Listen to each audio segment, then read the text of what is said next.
Tobago ranks #1 tropical island. Mount St. George residents angry over Mauritania boat in the area. Minor among 2 Omicron cases. 4 held for murder in Tobago. And in sport, several Tobago netballers awarded at Netball Association ceremony. Good evening, I'm Patricia Nicholson Richards. Thank you for tuning in to the Tobago Updates News for Wednesday, January 19th, 2022. To our top story. Tobago has been ranked as #1 tropical island by National Geographic magazine. This rating comes on the heels of international flights returning to destination Tobago. Here's more. National Geographic ranked 11 Caribbean islands in their latest travel guide and placed Tobago at the top of the list. The article entitled 11 Action-Packed Caribbean Islands and How to Pick the Right One for You ranked islands based on offerings and activities they are best known for. It stated that Tobago is the best island to go for birdwatching, with attractions such as the Main Ridge Rainforest, the oldest protected forest reserve in the Western Hemisphere, and Little Tobago. Unique species of birds can be found for avid birdwatchers. The article listed award-winning birdwatching guide Newton George as one of the best on the island for ornithological excursions. It also highlighted unique dive spots around Tobago, such as the MV Maverick Wreck and the Sisters, where hammerhead sharks can be spotted. Bioluminescence tours conducted by Radical Sports Tobago also received mention in the National Geographic article. The Tobago Tourism Authority Limited praised the article and hailed it as an important recognition for the island of Tobago. Meanwhile, Secretary of Tourism, Culture, Antiquities and Transportation, Tashia Barris, says the article highlights to the world what Tobagonians already know. We all know how uniquely special the island of Tobago is, and hearing that National Geographic has recognized truly how undiscovered and unspoiled and simply beyond ordinary the destination is brings me immense joy. Boris added that the article is another step towards the goal of Tobago attracting 100,000 visitors annually. And this is just one more notch on our belt to prove that Tobago could be the greatest little island on the planet. For Tobago Updates, I am Candice Jackson. The pleas by residents and fishermen of Belgarden to have the Mauritanian vessel removed from the Belgarden beach have been answered. The vessel was found drifting 4 miles off Belgarden and brought to shore by some fishermen from the village on May 28, 2021. According to reports, the boat was taken to the dump at Studley Park today by Martino's Transport. The presence of the vessel was a contentious issue for residents and fishermen of the village who were concerned about the possible threat it posed to the community. They claimed it was a health hazard due to the stench and its role as a breeding ground for mosquitoes.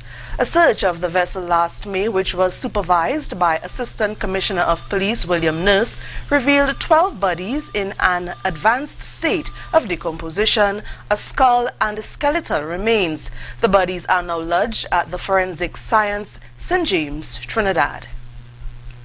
Meanwhile, some Mount St. George residents are upset that the Mauritania vessel has been lodged at the dump site in their village. One irate villager told the Tobago Updates News that Mount St. George residents have been disrespected because they were not consulted regarding this latest development. The resident pointed out that there are a lot of unused lands in forested areas across the island where the vessel should have been taken and burnt instead of being dumped and possibly burnt in the area to emit odors that can negatively impact residents.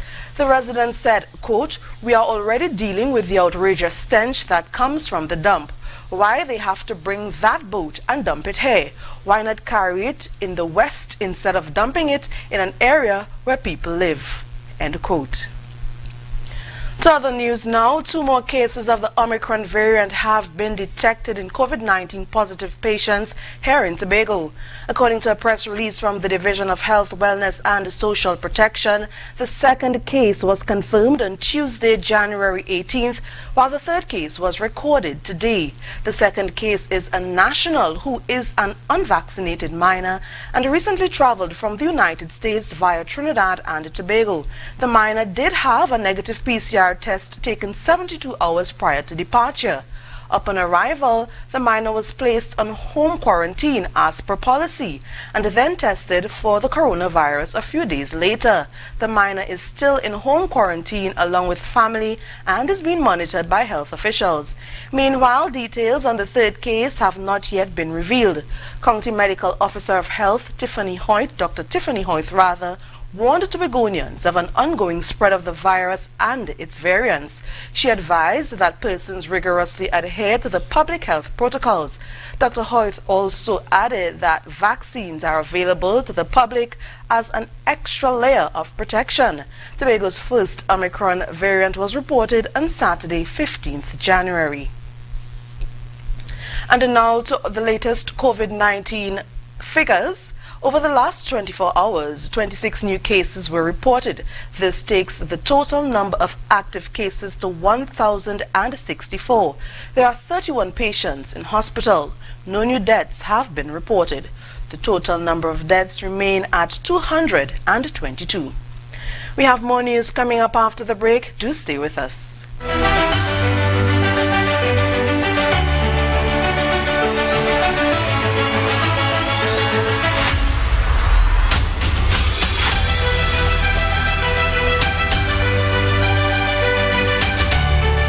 MI4 Security Services Company is the most advanced security service in Tobago. Ask about our cash and transit service. It's safe, risk-free, reliable, and timely. We provide safe banking delivery for all business types and sizes with highly trained staff, 24/7 monitoring, coordinated emergency response, and a well-maintained fleet of armored vehicles. Contact us at 660-7723 or visit our website at www.mi4securitytt.com to sign up today. It's a different type of thing down there. And we party till we drop down there. With a lot of pretty girls down there. Down in Tobago.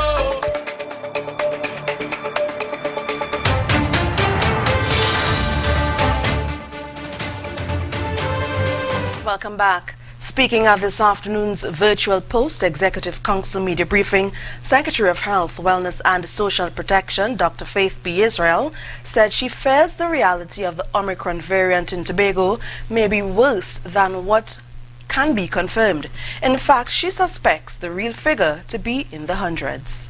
The fact that we had our first case, second case, and third case, and use the fact that we had our first case, second case, and third case, and using the multiplier effect, the multiplier epidemiological effect that Dr. Duke spoke about, it means that we probably have at least 300 individuals with COVID-19 with the Omicron variant in Tobago.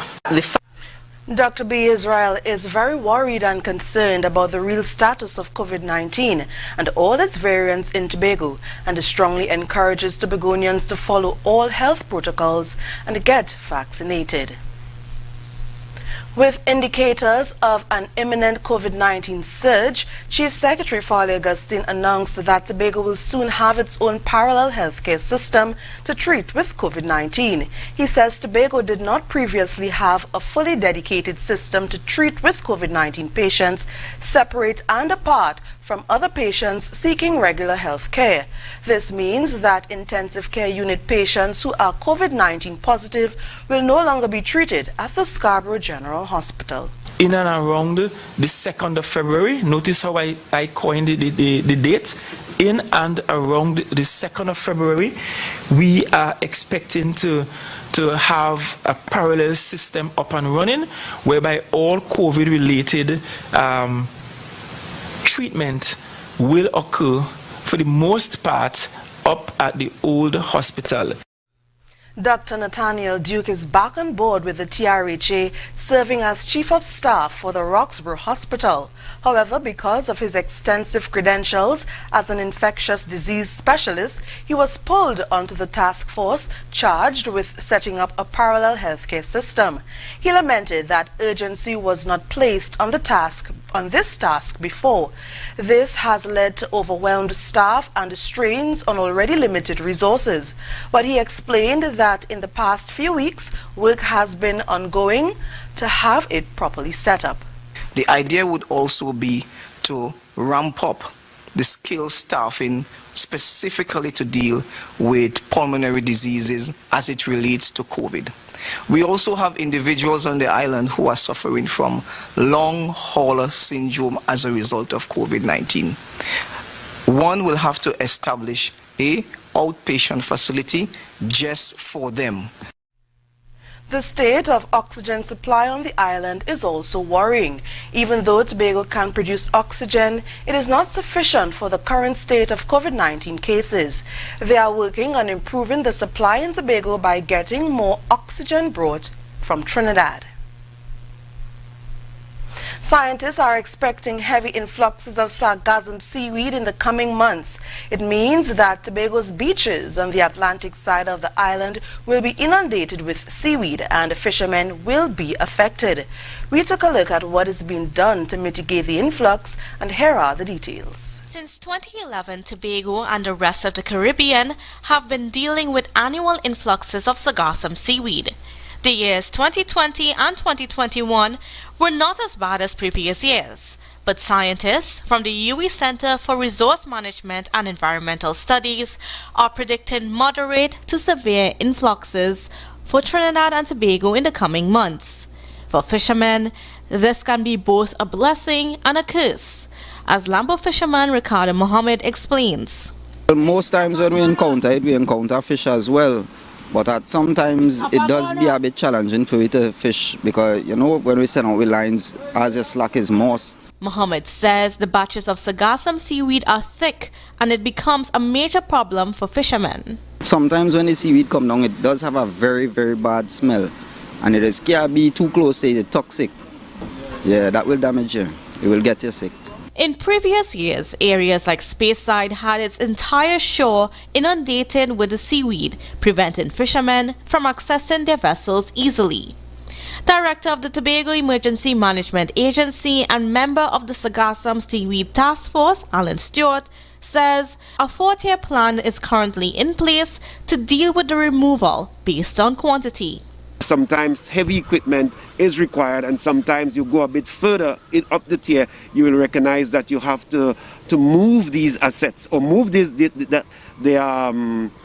debris of it itself to a dump site. There is another plan in train for more effective removal of the seaweed, whereby we can address it in the bays at sea, and also how we move and curtail and even prevent it from impacting certain key areas. Equipment is currently being procured by the Ministry of Finance at a cost of $1 million. The increase of sargassum seaweed is said to be as a result of rising sea temperatures due to climate change and the proliferation of fertilizers running off into the ocean. The Department of Marine Resources has conducted research on how to sustainably use the seaweed, but the THA is yet to put any of these suggestions into place. With moderate to severe influxes of sargassum seaweed expected over the coming months, this may be a great opportunity for someone to use a bit of innovation to turn some of this into profit.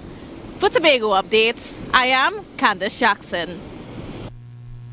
Despite not being able to contest the Debe South local government by-elections, political leader of the Unity of the People, Nkosi Phillips, will not stop serving the people of Debe.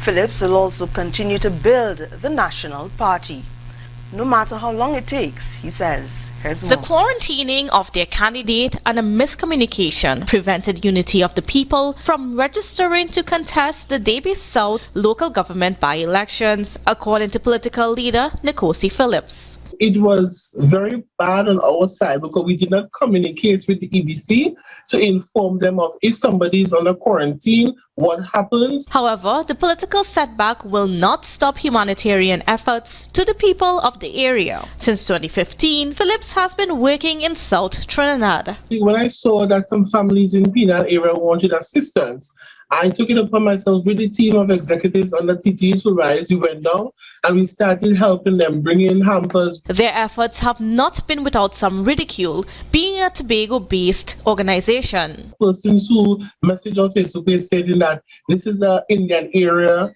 and I was like, what nonsense. So I did not even give birth to that, because at the end of the day, it doesn't matter what area, who is Indian, who is black, whoever is PNM, who's UNC. Phillips continued to stay true to the name of the organization, Unity of the People. These people are really badly off.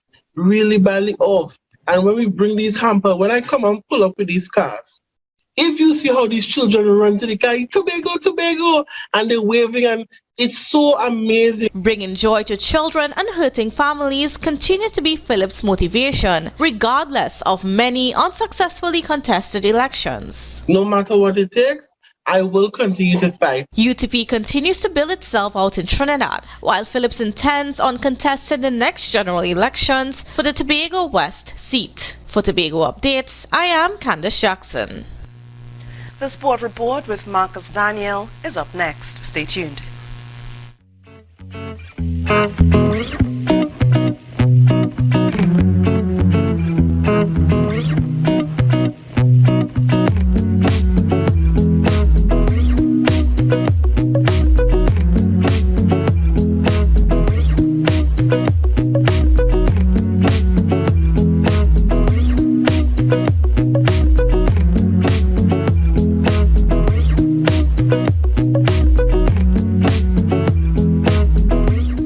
I'm Patricia Nicholson-Richards to our top story. Sports. I'm your boy Marcus Daniel. Thank you. Trinidad and looms as remains when the public is nobody lives here. Oil and gas exploration continues to affect the livelihood. Spearsides, marine and Tobago fishermen. When will the Sion Francis hospital be fully functional? Of the 5 a.m. to 12 p.m. window at the islands, like the Golden Waterfall, to rise in Tobago.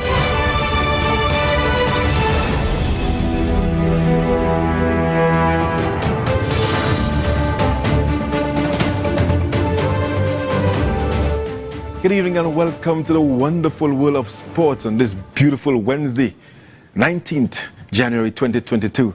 I'm Marcus Daniel. Thank you so much for joining us. Well, we begin today with some exciting news in netball. Well, netball seems to be in good hands in Tobago, as several Tobagonians featured prominently in the recent Trinidad and Tobago Netball Association Virtual Awards. We have more in this story. Themed Believe for It, the virtual awards ceremony was held to highlight those who were able to compete on the international circuit and participate in the online coaching and development courses throughout 2021.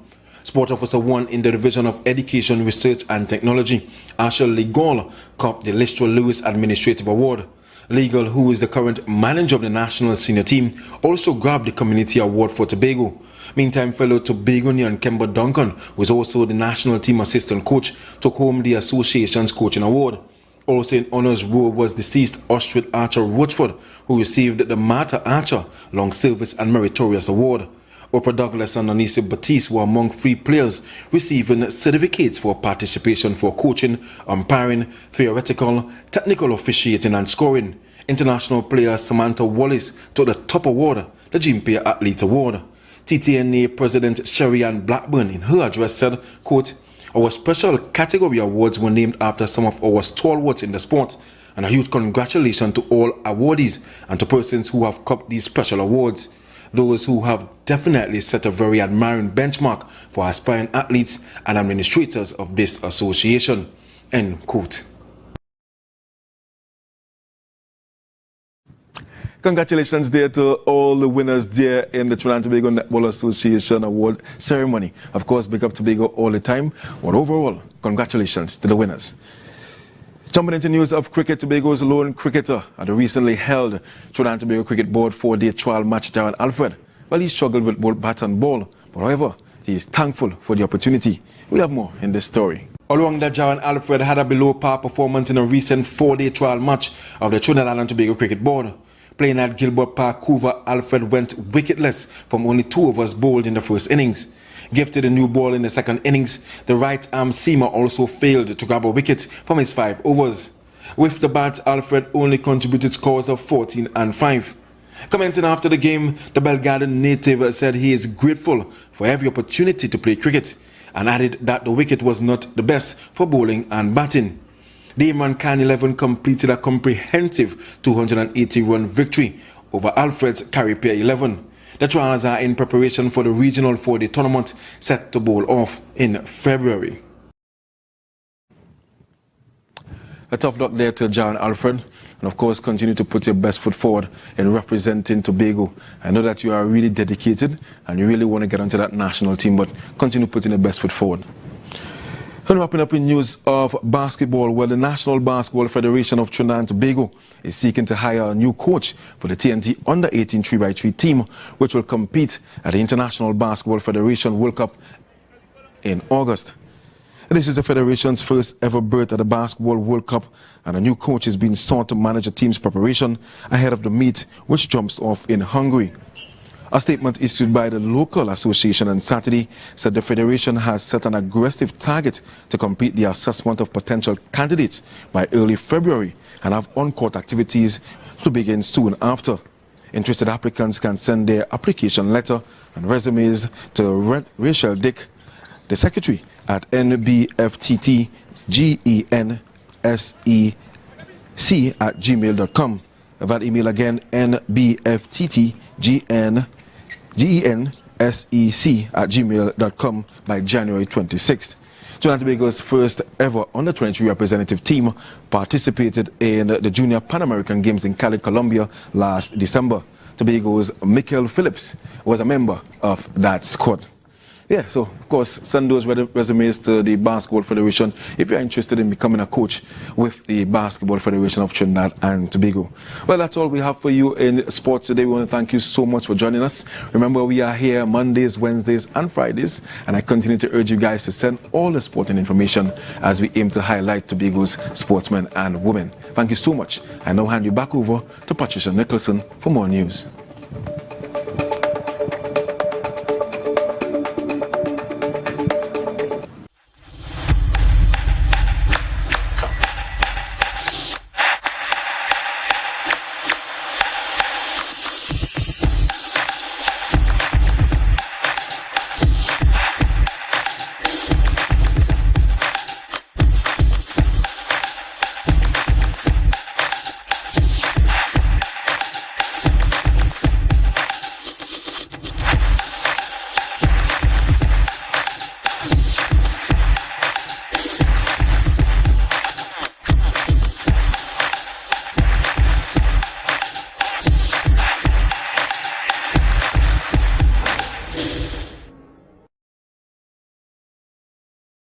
You can now get whatever you need whenever you need it anywhere in Tobago with Tobago. Your meals, medication, groceries, and shopping all delivered directly to you. No more hassle, no more stress. Get the Tobago app today on Google Play or Apple App Store. That's TAPPOGO and let us deliver to you. Check our website at www.tapogo.app or call the experts at 494-TOGO and 484-4746. Tobago. Relax. We will get it to you. Tobago's at your service. Four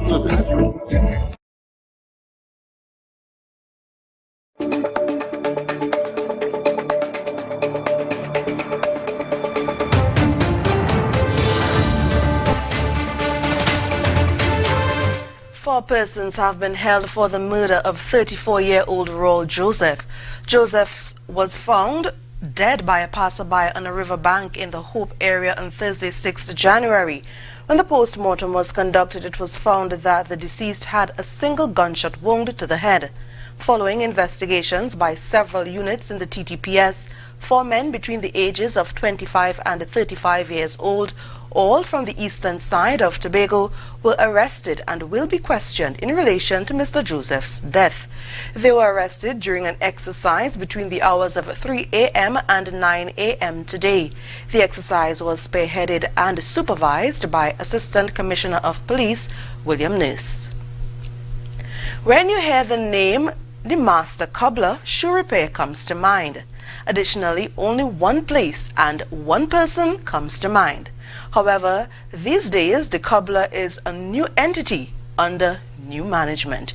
Here are all the details. It's not often that you see or hear about a woman in a male-dominated field repairing footwear, and especially the construction. However, this is the reality of Claudette Daniel, the daughter of Tobago's famed Montgomery Lawrence, popularly known as the Master Cobbler. Mr. Lawrence, who was a second-generation cobbler, started his profession at age 19. Most of Tobago solicited his skills when he began operations on Main Street, Scarborough. A few years later, the business moved to Gift's Building, uptown Scarborough. According to Mrs. Daniel, her father, Mr. Cobbler, as he was referred to, became ill and was unable to continue his vocation. Holding on to family tradition, she and her husband Dion Daniel and their 6 children stepped in and took control of the legacy her father built. Mrs. Daniel informed Tobago Updates that as a child, she learned shoe repair and construction by watching her dad and even pitching in to help, not realizing that she was preparing to take control of the family's business one day. She said in 2020, when COVID-19 struck, her experience in garment construction and design saw the diversification and creation of the Master Cobbler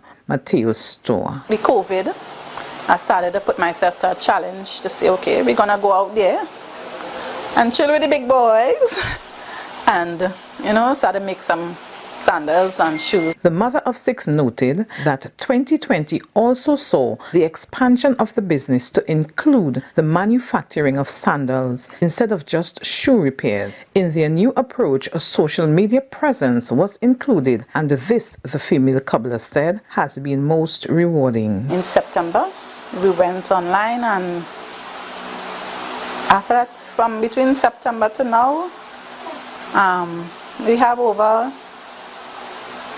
11,000 followers, and most of the customers and followers and clients, most of them is from Trinidad, so to speak, and the Caribbean. With 30 years experience as a Defense Force officer, husband and father Dion Daniel is the holder of a master's degree in business administration. This, he said, also assisted with the new concept of the Master Cobbler's shoe repair business. I was led by the law to do a course in Seattle management, the master's in business administration, and doing a course, it helped us stay in the business too.